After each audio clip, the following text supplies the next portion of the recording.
Baik, selamat bertemu lagi dengan saya, Hendra Gunawan, yang dalam video ini akan menjelaskan kembali secara khusus teorema tentang integral dari deret Fourier yang sudah saya bahas, namun penjelasan saya abaliut begitu, agak kusut, jadi saya coba jelaskan kembali di dalam video ini.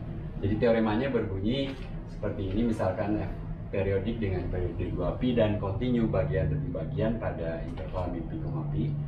Pada waktu itu hipotesis ini terlewat. Kemudian misalkan AN, BN, dan CN adalah koefisien Fourier dari fungsi f kecil dan fungsi f besar, theta didefinisikan sebagai integral tentu dari f kecil, integral dari 0 sampai theta, yang tentunya merupakan suatu antiturunan dari fungsi f kecil menurut teorema dasar kalkulus. Nah, jika koefisien Fourier C0 yang sama dengan setengah A0 sama dengan 0, maka untuk setiap theta berlaku uraian deret Fourier untuk fungsi f besar ini, yaitu f besar theta sama dengan C besar 0 tambah sigma C kecil n per in E pangkat in theta untuk n tidak sama dengan 0, yang dalam bentuk realnya sama dengan setengah A0 tambah sigma an per n cos n theta min bn per n sin n theta dengan c besar 0 di sini. Jadi ini c besar sama dengan nilai rata-rata fungsi f besar pada interval min pi, pi, yaitu 1/2pi kali integral fungsi f besar dari min pi sampai pi. Nah, bagaimana teorema ini dibuktikan? Pertama kita periksa bahwa f besar ini periodik dengan periode 2pi. Ya, untuk memiliki uraian deret Fourier tentu ia harus periodik dengan periode 2pi dalam hal ini.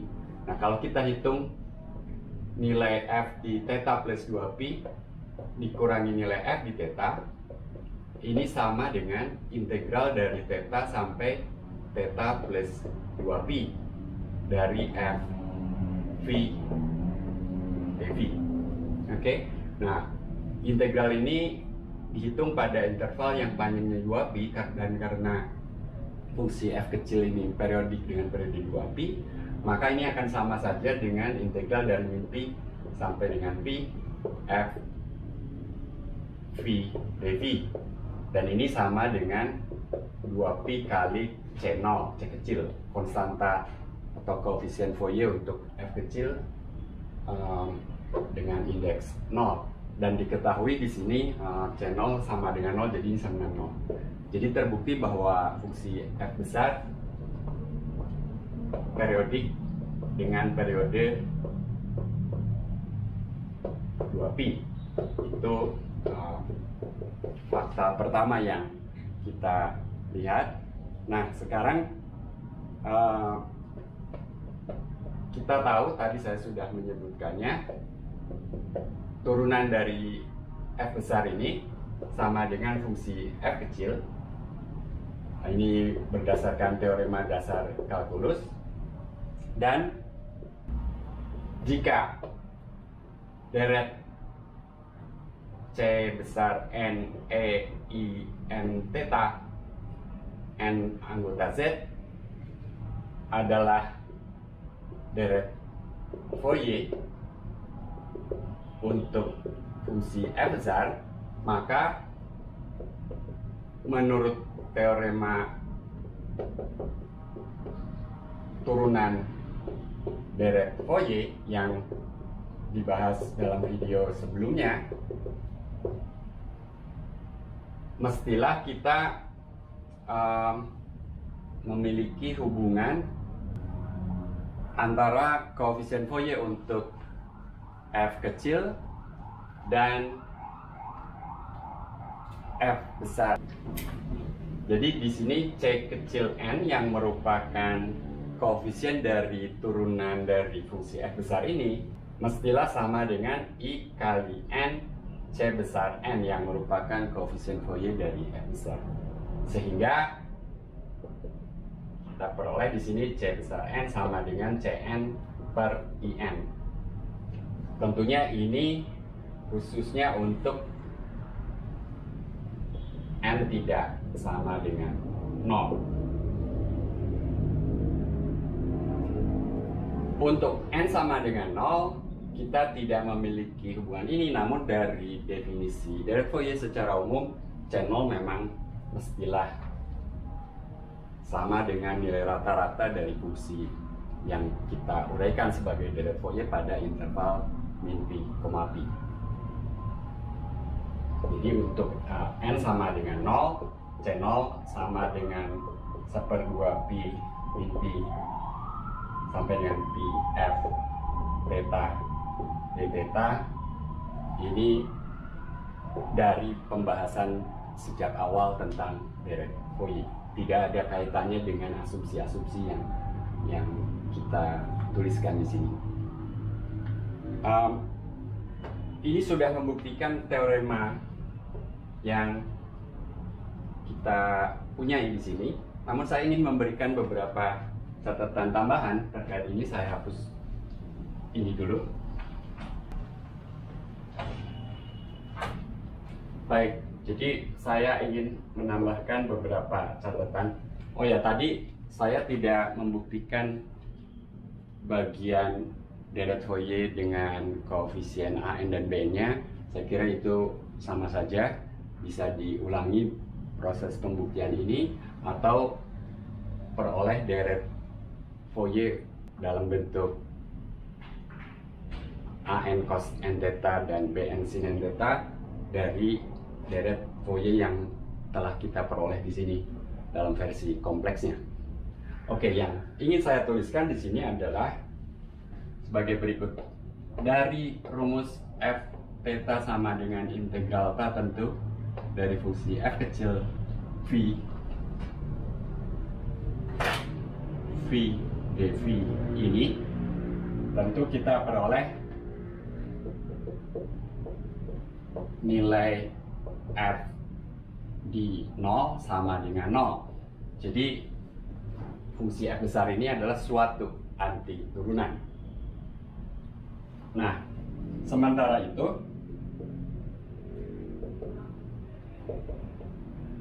dari uraian deret Fourier untuk f besar itu, kita peroleh f besar 0 sama dengan C0 tambah sigma C kecil n per In untuk n tidak sama dengan 0. Jadi di sini kita punya dua nilai untuk F0, yang satu mengatakan F0 harus sama dengan 0 dan yang kedua mengatakan F0 harus sama dengan C0 tambah sigma Cn per In. Tentu saja kemudian keduanya harus sama, jadi di sini C besar 0 ini harus sama dengan minus sigma Cn per In untuk n tidak sama dengan 0. Nah, secara umum sebetulnya ini merupakan fakta umum untuk koefisien Fourier. Jadi bila kita punya deret Cnf, saya tulis seperti itu, n bilangan bulat kali i n theta. Jadi bila deret ini adalah deret Fourier untuk fungsi f, apapun f-nya, maka ketika kita substitusikan theta sama dengan 0, tentu saja kita peroleh sigma Cnf ini sama dengan 0. Sehingga khususnya kalau kita pisahkan C0 sendirian, maka ini mestilah sama dengan minus sigma Cnf untuk n tidak sama dengan 0. Oke, jadi ini memang sesuatu yang umum. Nah, yang ingin saya tambahkan, hapus ini dulu.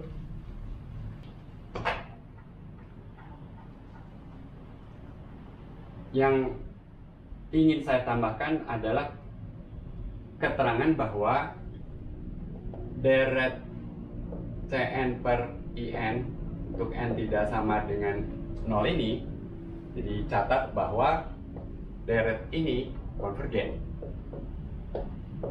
Dari mana taunya? Karena kalau kita hitung deret nilai mutlaknya untuk n tidak sama dengan 0, ini berdasarkan Cauchy-Schwarz lebih kecil atau sama dengan deret modulusnya, bukan nilai mutlaknya, karena Cn secara umum merupakan bilangan kompleks. Jadi deret modulus Cn kuadrat n tidak sama dengan 0 pangkat setengah kali deret 1 per n kuadrat. Kita tahu deret 1 per n kuadrat konvergen, dan deret ini juga konvergen menurut ketaksamaan Bessel. Jadi ini memang konvergen. Oke. Nah, selanjutnya kita perhatikan juga bahwa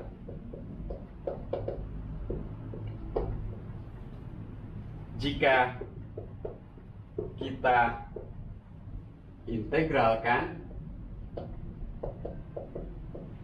suku demi suku